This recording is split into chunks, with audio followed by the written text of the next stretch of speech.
computer. All right.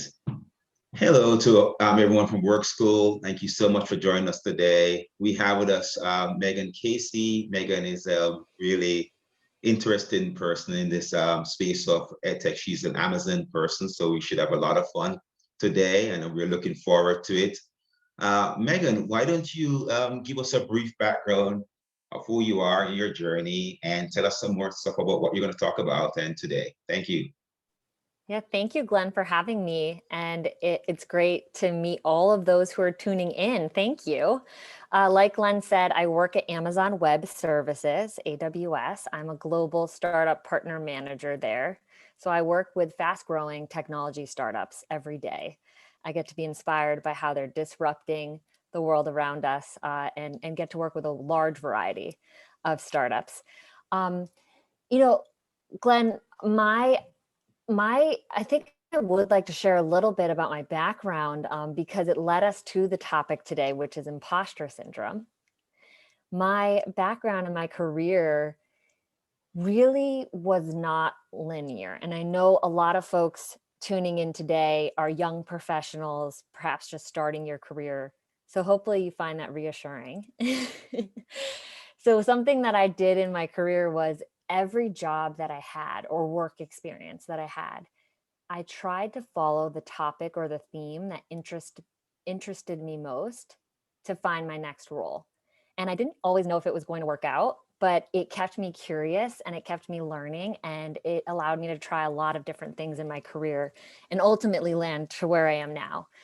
So just a quick recap of my own journey is I started as a management consultant in Washington, D.C. And one of my last projects that I did was a global agricultural project. I got super interested in how all different countries were shipping their agricultural products to the US. And I ended up leaving management consulting in order to pursue more global work. And I started at a nonprofit, and we did work across several countries in Africa and a lot of work in India with the Gates Foundation doing innovative healthcare projects. And I knew it was interesting to me, but I wanted to get even closer to the work and the impact. So for my next job, I chose to take a big risk, and I moved to Mumbai, India.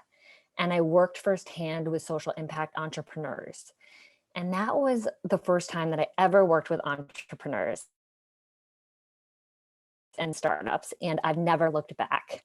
So the rest of my career since that day of landing in India and getting to meet entrepreneurs who are bold and driven, sometimes crazy, to pursue their vision against all odds. I was so inspired by that's been my work ever since. So I went back and got my MBA in order to better learn how to build a business and work better in supporting entrepreneurs and new businesses.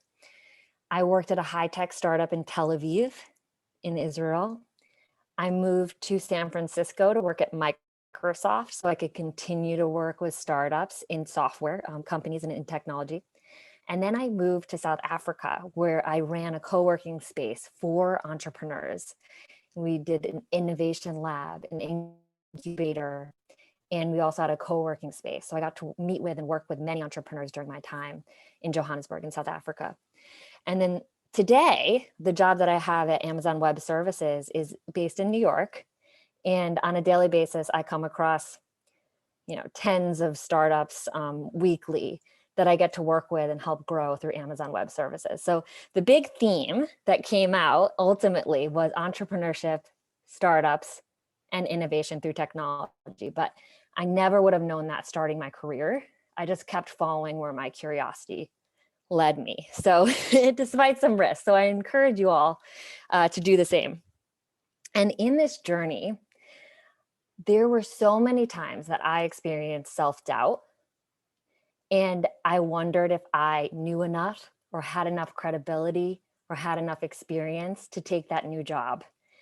And I learned about imposter syndrome, and it's something that affected me greatly. And by learning to overcome imposter syndrome, I've had a much more fulfilling career. And I'd like to teach you all today what imposter syndrome is, how to overcome it so that you can also have your most fulfilling, successful professional career in the long run. I'm going to walk us through a presentation, but quickly before I do, one of the reasons I love talking about imposter syndrome so much is that when you talk about imposter syndrome, you're going to find that you're in extremely good company.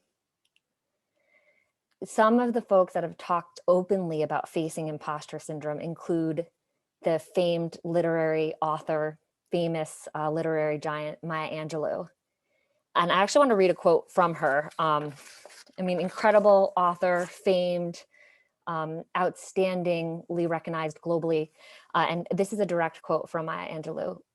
"Each time I write a book, every time I face that yellow pad, the challenge is so great. I have written 11 books, but each time I think, uh-oh, they're going to find me out. I've run a game on everybody, and they're going to find me out." So to know that even Maya Angelou faced self-doubt, and then I looked up many others. Neil Armstrong, the first man to walk on the moon, faced imposter syndrome and self-doubt head on. And another example that's very close to my tech world, one of the co-founders and co-CEO of Atlassian, which is a large tech startup, very successful. They started in 2001 with two student friends, and they've now grown to be valued at over $50 billion. Both founders are billionaires, successfully running Atlassian, their tech company.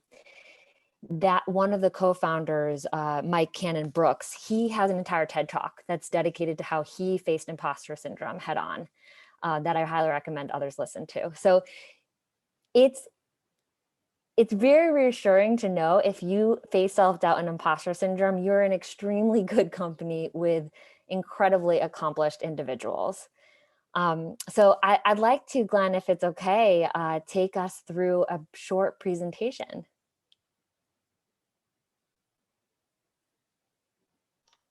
Yes, thank you so much, Casey, for that overview. That was great. Thank you so much. I should actually take a look at that Maya Angelou quote. That's very inspiring, frankly. I think we all at some point have actually had our own small imposter syndrome and just find ways and motivation to work through. So thank you so much.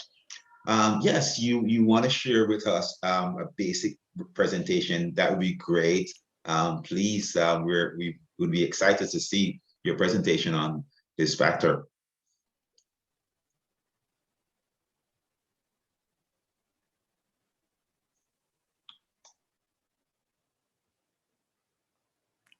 Thank you, Glenn. Okay, so this presentation is all about you in the audience.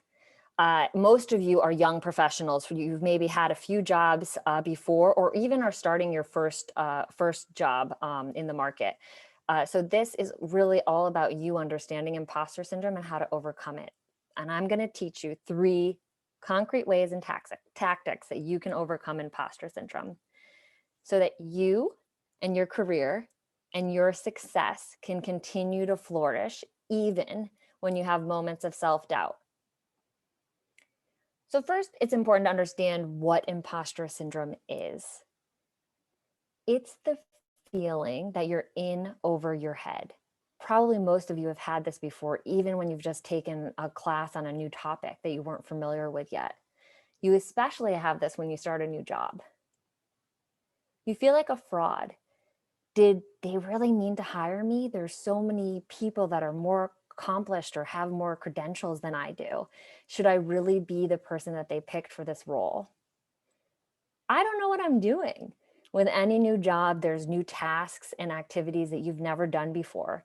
And trying them for the first time can feel like you have not a clue the right way to go about it. And just in general, having the feeling like someone's going to find you out or call you out for not already being an expert in what you do. But no one starts off as an expert. When you have these feelings and have these thoughts, it's imposter syndrome. And if you let imposter syndrome win, it will look like you running into a brick wall, stopping you in your tracks stopping you from taking on new challenges that are going to progress your career ultimately.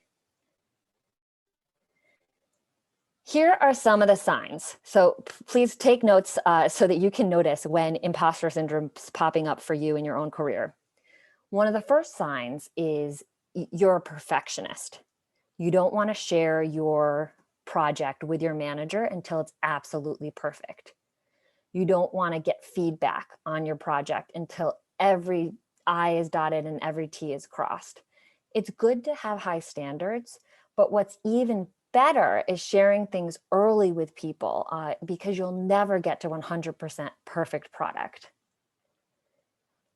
The second sign that you're facing imposter syndrome is that you're very adverse to taking a risk. You're worried that you're going to fail, so you want to avoid taking on that activity altogether. Another red flag is having those thoughts in your head that you don't know if you're qualified or credible. You don't know if you're cut out to take on this new task or activity. You're worried about your ability to complete it well. And worst of all, you avoid certain tasks altogether because you don't feel comfortable completing them yet. So I had this, for example, when I was the CEO of Impact Hub Johannesburg. I had never done my own financials before. So I wanted to avoid doing the profit and loss statements and financial statements for as long as possible because I didn't feel ready. That caused a big risk for me and my business. So avoiding tasks that you don't feel comfortable with is you hitting a brick wall in progressing your career. It slows you down on your professional journey, but it doesn't have to. So I'm going to teach you 3 steps that you can take to overcome imposter syndrome at any time. The first step is as soon as you see one of those red flags, you name it. You embrace that imposter syndrome has reared its head and has signaled to you that you are about to take on a new challenge or learn a new skill. And instead of being afraid of this new task, you instead can get curious and get excited. There have been studies, I'm public speaking right now, that when people are afraid, for example, afraid of public speaking, their palms will get sweaty and their stomach will tie up in knots. These are signals of fear, but they can also be indications of excitement. You're about to step onto that roller coaster you love and experience the thrill of riding the roller coaster, and you have sweaty palms and a stomach tied in knots, but you're not so much afraid as you are excited. So if you can understand what's going on in your head and reframe your fear as something that you're curious about, am I taking on a new challenge? Am I stretching myself? Am I learning a new skill? Or reframe your fear as I'm excited to take on this new challenge and learn a new skill, even though I know it's going to be difficult and it's going to stretch me. You've gotten on top of imposter syndrome instead of being blocked by it. Then the third step to totally overcome it is to take that step forward. Take any action to move forward. So when you take these 3 steps, embrace it, be curious about it, and take an action, the action you take is going to look like, instead of waiting till everything's perfect and not launching a new business for 2 years until it's absolutely perfect, it looks like you doing an experiment that week or the next day. Maybe selling a small, simple version of your product to folks in the neighborhood and getting their feedback. So instead of being a perfectionist, you're willing to take an experiment and learn from the results. Instead of being adverse to risk, you're willing to take a risk. You name, hey, this may not work, but I'd like to get the results and see what I can learn from taking this experiment. Instead of your thoughts being all about doubt and you're not ready, you can reframe it as being a humble leader. So by overcoming imposter syndrome, you are being a leader. You're being a role model to others and a role model to yourself. And you can do that with humility. Hey, I've never done financial statements before, but I know it's important for the business and I'm going to work on it. And I can even let other people know this is the first time I'm doing this. So I'd love to get your feedback and support as we figure out how to do the financial statements correctly. And lastly, instead of avoiding a task like those financial statements, you can ask others for help and you can build a team around you. You can have a coworker or find a mentor or a manager or someone who can help you do this well, even if it's your first time doing it. So now that you know the 3 steps to overcome imposter syndrome, the 4 red flags, and the 4 ways you can overcome it, are you ready to practice this starting today or tomorrow? If so, get ready for a marathon because we are going to face imposter syndrome potentially every hour, every day, every week. Maybe it only comes up once every few months, but it's definitely going to keep coming up. And you'll continue to take these steps over and over and over as you progress in your career. And this is what being a brave leader looks like, and continuing to push yourself even as you learn new skills as a leader. And this is how you're going to push forward your professional career and win in the long run, so that your career and your success goes as far as possible. Q&A. Thank you. That was pretty informative. Thank you so much for sharing that with our audience. That was pretty informative. I really enjoyed it. I like the use of the stick person in the whole presentation. I think it really is applicable to, okay, how do we get from just being perfect to experimenting, because that's usually the case. How do we get? I can rightfully say I've had my own imposter syndrome with even doing this. At first, I just sat there and said, oh, I really don't want to get on the camera. And I said, okay, you are always in front of students teaching. Why is it so hard to do this? So I just started doing it. Just started small and kept growing. So thank you so much for sharing this with us. I think this is really wonderful, really wonderful. So you spoke about your own imposter syndrome, and you gave us some examples, and you gave us some clear tactics that people can actually use and experiment with. But if you're making this change, especially into tech, what do you think the tech industry, or for that matter, the startup industry, can do to help, I would say, even minorities or underrepresented person in the community, minorities and or women, feel more comfortable, feel more, okay, I can do this, I can step into it. This is okay for us to do.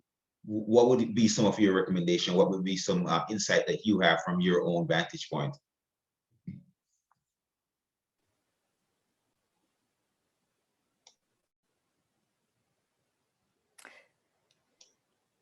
I think I just lost you there, Glenn. Do you mind saying that last part of the question again? So what can... Sorry about that. Right, that's fine. Right, we were just saying, you mentioned your own imposter syndrome. You gave us some clear tactics and examples. And my question to you is, especially in the tech industry where we are all in startup industry, what are some things you think the industry can do to make it more acceptable and easy for people to take these type of risks? Feel like you're a part of it, feel like it's okay for them to make mistakes, and feel a little bit more comfortable engaging in that industry. Well, I will say that the startup industry wildly encourages experimentation. And some of the techniques that the startup industry uses to do this is one tool that's called minimum viable product, if folks have heard about it. Or even a prototype, where you can experiment with something before it's fully baked. Even if you want, for example, drawing something on a whiteboard instead of having an actual product to show a customer. So in some ways, the startup world tremendously supports experimentation, launching before you're ready. there's a quote that says, if you're not embarrassed by your first product that you put out into the world, then you've launched way too late. So I think the startup world does embrace a lot of the techniques to overcome imposter syndrome. However, in the tech world, I do think in general, it can be very intimidating for folks who are new or coming into the tech world, because it is impossible to understand all the technology in the world and the rapid pace that technology is disrupting itself. It is, you could become an expert in one small sliver, and never even become a full expert after a lifetime of studying. So it can be intimidating to enter the tech world. So what I'd encourage any young professional to do is to know that any company, whether it's a tech company or not a tech company, any individual, whether they're already have been working in tech or have never worked in tech before, that they have the same kind of approach where the same success metrics will hold, which is if you're curious and if you're willing to try and experiment, generate results and improve, that willingness, that human willingness to kind of experiment, learn, improve, that's present whether you're in a tech company or not a tech company. So I think it is intimidating, and something that the tech world can do to improve that is just encourage more folks that have a non-traditional background to bring their perspective to the tech world. And I encourage you as young professionals to think of entering into a tech company, even if your background is in human resources, or if your background's in consulting or the humanities. Your perspective and insight will add tremendous value to the company, full stop. So even if you don't feel ready, you can learn on the job. You can learn by asking for help and getting mentors, and you will contribute a unique perspective that will help the company grow overall. That was great. I really like that point. You can learn on the job. You can basically, that's a very, very valid point. I think a lot of people actually believe that if they want to get into tech or they want to be an entrepreneur, they should just start right away. But there's a way to gradually get into it by learning on the job. That so as an educator, you have participated in Impact Hub, so we understand where that world works. And as an educator, uh, what role do you think, I would say, whether it is a higher ed or even K through 12, high school, can play in preparing people to become entrepreneurs, especially given the robustness of entrepreneurship in today's world? What role do you think education can play in terms of preparing people to have this mindset around entrepreneurship?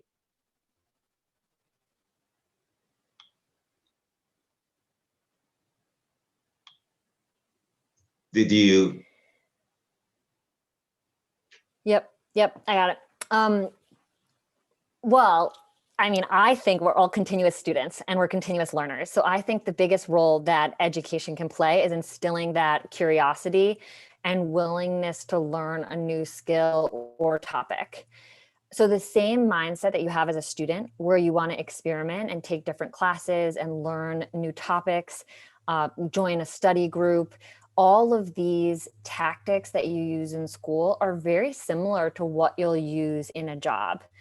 If you're curious about a certain industry, financial services. For example, I actually started working in financial services this year for the first time ever. I don't have a background working at a bank or financial institutions, but I do have a background working with startups, and I do have a background working with technology. And this year I've applied what disruptive startups are innovating in financial services. But financial services is new for me. So I had to put on my student cap and start to be really curious and read articles, talk to folks that are in the industry, working in the industry. What are your biggest pain points? What are your biggest challenges? And be really curious. So I think the skills that you learn as a learner, if you will, in school are the same curiosity skills that will serve you as you grow your professional development. And won't keep you stuck in a box. You can be curious about new topics, new industries, new roles, new skill sets, as long as you're willing to learn the new skills, get with others, form those study groups, if you will, and practice and experiment.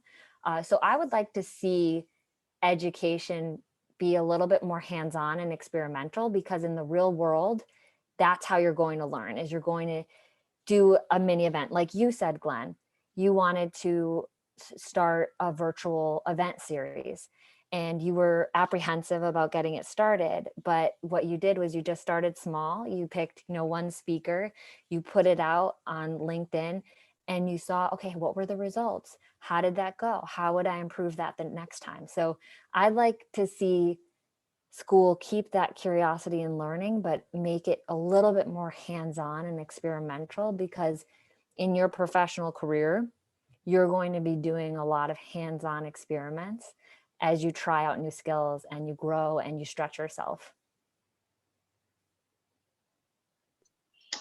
That is fantastic. I find it pretty fascinating that you're mentioning some of the tools that is very applicable in terms of how do we get students and young professionals to start believing in entrepreneurship.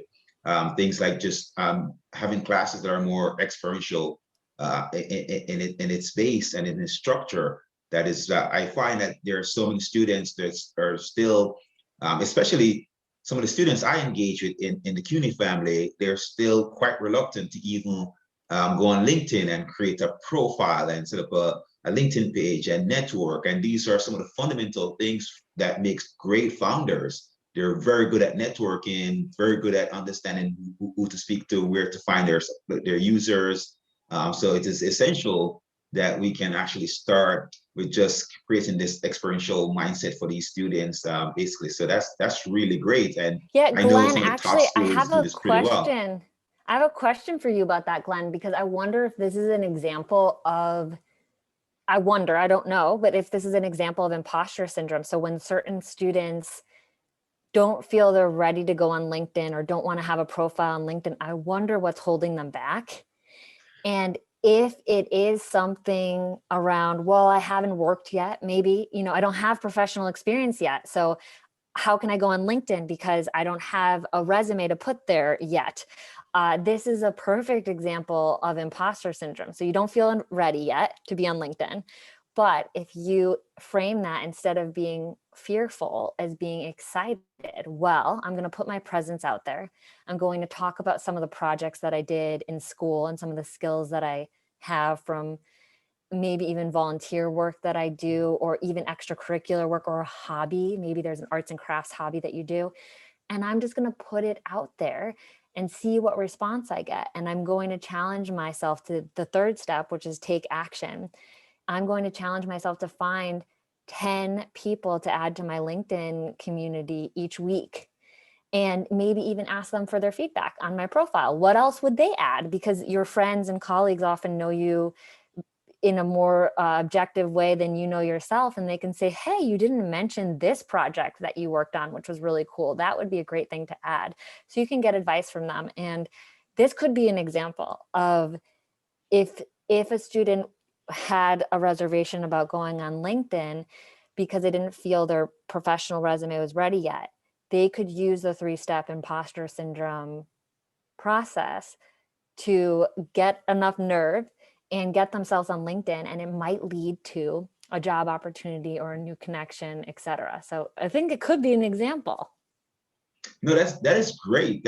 Actually, I should play this section for my students. I teach a class in entrepreneurship at City College, and I probably play this section for them because one of the things that I did when we started talking, and they were so, I felt that you're absolutely right. It's imposter syndrome for most of them. They don't think they belong. So what I did was I said to them, why don't you do this? Why don't all of you send me a LinkedIn invite? Normally, I don't accept students' LinkedIn, I must admit. But I said to them, why don't all of you send me a LinkedIn invite? Create a nice message board in it and send me a LinkedIn invite. And I think that way it'd be easier for you to get access to LinkedIn. So I did that. because I was really surprised as to how many of them just were not willing to do it and not willing to create a LinkedIn page. And so, well, I remember one student basically said to me, how does a young professional get credibility? And here you are, you're answering the question, right? Just start small. Ironically, and I said this to him, you'd be surprised how many students at Stanford University wouldn't ask that question at all. So I think that a lot of people who are in the minority communities, women, sometimes tend to ask that question, and they have to probably just do some of the examples that you are saying. Start really small. Start with people you know. There's this one person who he was working at this one company, and he said, "I'm so afraid to probably ask the people who are working for me." And I said, that's okay. Don't look at your friend first and just said you're trying to build your professional network and just add that person. So I Yes. had them start adding me to their platform.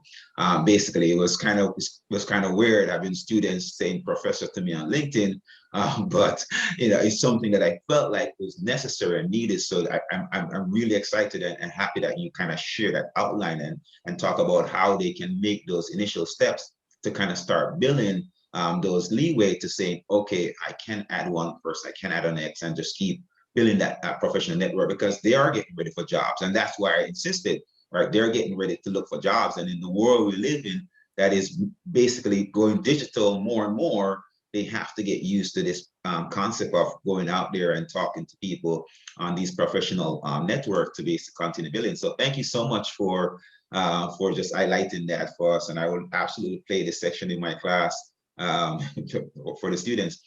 Just to kind of finish and wrap this up, from your vantage point, talk to us about where do you see the startup industry going, the tech industry, and how do you think more and more, and I want to focus more now and underrepresented people, minorities, and women really take the next steps to get involved. You mentioned how you didn't have a financial background, so you decided to go back to your MBA to make sure you could actually get that. But how can people make those smaller steps just to start going in? Probably some internship, probably just participate in different events. Give us some examples, some strategies that you think we can make over the next couple of years so that we can increase the number of people who are participating in the entrepreneurial startup ecosystem. Well, the ecosystem itself still has a long way to go, and this is a call to the ecosystem. We are starting to see more and more tremendous role models who are more diverse, tremendous underrepresented founders who are having success and sharing their stories. But we need to hear and see more of that. So this is a call for the ecosystem, and also for any young professional who wants to get involved with startups or technology disruption. I would say try to find a role model. There are fewer diverse role models than there should be, but that's growing rapidly. And it can make a huge difference if you identify a human that you connect with, who's vocally self-critical, who's vulnerable, who shares how maybe they had an unconventional path or what their individual journey is. It can be so helpful for motivating you and you being able to see yourself in their shoes. This happened for me, for example, when I was running Impact Hub. Our most popular event that we ran is called F Up Nights, which is a little cheeky, but it's a global event series, and it's where startup founders and successful business leaders come and share their stories of failure. And it was our most well-attended event because you saw people who on paper look very successful share how they failed miserably and how they got back up, dusted themselves off, and kept going. And it was so inspiring to hear from these individuals, and it's helped me feel like, hey, if they can fail, get back up and get back on the horse, so can I. So I would recommend that the industry in general have more vulnerability and share their stories, and have more incredible founders and tech leaders, especially from diverse backgrounds, become role models and share their stories vocally. And then for you as young professionals, I would try to find, whether it's a local person who you admire perhaps in your school system, or a colleague or a friend of a friend, find a local role model or a global role model, who you may never be able to meet, but you read about their story and they inspire you to kind of keep you going. That's made a huge difference for me. So that's one thing that I'll share. The second thing is, don't be afraid to fail.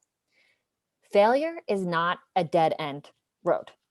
If you start a job, and I've been rejected so many times. I mean, I've been rejected from so many jobs, and maybe I should share that, in my early description of the different jobs that I had. It may sound like one door kept opening after another, but in reality, I was rejected by many jobs that I've applied for, and rejected by many schools that I applied to get into. It's okay. None of that stopped me. It just means you continue to apply for newer, different jobs. I would encourage you to just get started and not let failure stop you from continuing to try, because you will find something that works out. So that's the second tip I have, is have perseverance, and you will find that right opportunity if you keep trying.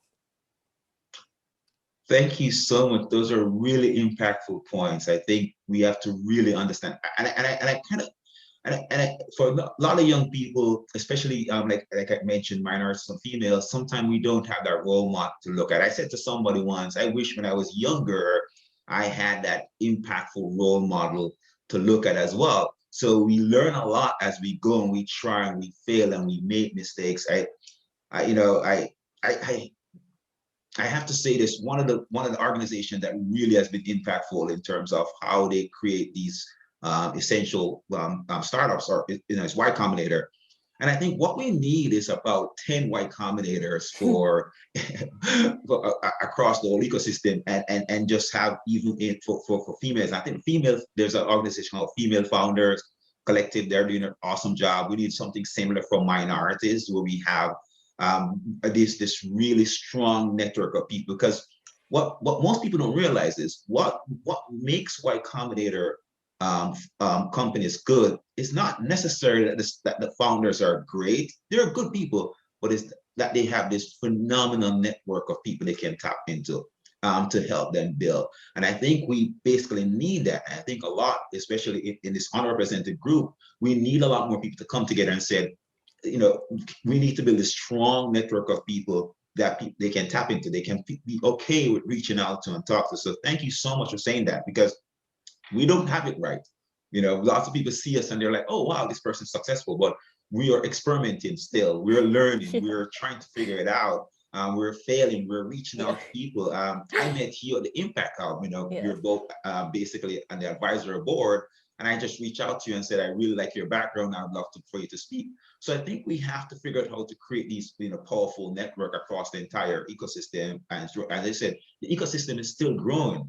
If you think about it, we're probably tapping into probably less than 10% of the world population in terms of what we can build. So we have a long way to keep building. So thank you so much for saying that. Yeah, and about that, I mean, the tech industry has so much to benefit from bringing more diversity into the tech world. There's so much, we've barely scratched at the surface of what creative, innovative ideas are out there that each person has from their own unique experience. So I agree that we're barely tapping the surface, and the more people that get involved and join us, as tech continues to evolve, then the more say you have in what kind of products are created, what experiences people have when they use technology, and the more diversity we have in that, the better experiences and variety we'll be able to produce. So I love that point. And then one other point you just brought up, Glenn, that I can't resist saying, what's another great tip that I've used in the past, which has been so empowering to me? When I've wanted or needed a mentor, I have also offered to be a mentor. And it is so inspiring. Sometimes being a mentor, you learn more from your mentee than they learn from you. So any one of the young professionals listening to this session right now who are a part of the work school community or are a part of their own academic work community, find someone within your community that you can be a mentor to, and meet them once a month or once a week for half an hour and learn about them and their goals, listen to them, listen to their challenges, support them, help them brainstorm. And you may find that it really empowers you, and you learn a lot from your mentee. And it's this incredible notion that if you need something, so when you're feeling like you need guidance and you need a mentor, sometimes offering that to someone else also fills that for you. So it's a tip that anybody on this call can use, and they can do it through a formal mentorship program or informally reach out, for example, to a first year classmate if they're a senior, and reach out to somebody who's just starting in the program in the same major as them. And you say, hey, when I was getting started, I would have loved to have a senior to talk to. Would you want to meet, once a month and chat about your journey and how you're picking your classes, and I can help you and advise you. So just a tip that I've benefited from that others may want to try as well. Thank you. That is really, really powerful. So, so become a mentor. So for all of you who are listening, become a mentor. Start mentoring, because you learn from that process a better way. That is fantastic. Thank you so much for sharing that. Hey, Megan, thank you so much again for doing this, and thank you for being on our talk series, Work School Talk Series. Anyone who wants to learn more about what you do and how to reach you, can you just explain, tell them how can they know more about what you're doing? How can they learn more about you? Yes. Well, please, per our topic on LinkedIn, LinkedIn is the place to be as you're starting your professional journey and growing your professional journey. So I'd love to invite anyone to connect with me on LinkedIn.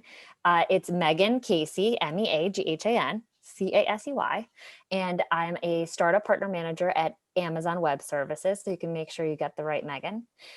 Just connect with me, send me a message through there. Happy to talk with you, connect with you. And also perhaps for some of you who haven't formed a LinkedIn profile yet, you can get started with a simple shell, your photo, your name, something, the topic you're interested in pursuing professionally, and get some kind of a shell up there on LinkedIn, and then send out that message. So please reach out. And it's such a pleasure to share my journey. And if it helps one other person in the way that I've been helped by learning about imposter syndrome, then I think we can consider it a success. Thank you so much. And if anyone who wants to learn more about Work School, please reach us at Work School, www.workschool.co, and you can find us on Instagram, you can find us on LinkedIn, Twitter. Again, Work School, www.workschool.co. Thank you so much, and we had a great conversation. Thank you, Megan. Thank you, Glenn. Thank you all.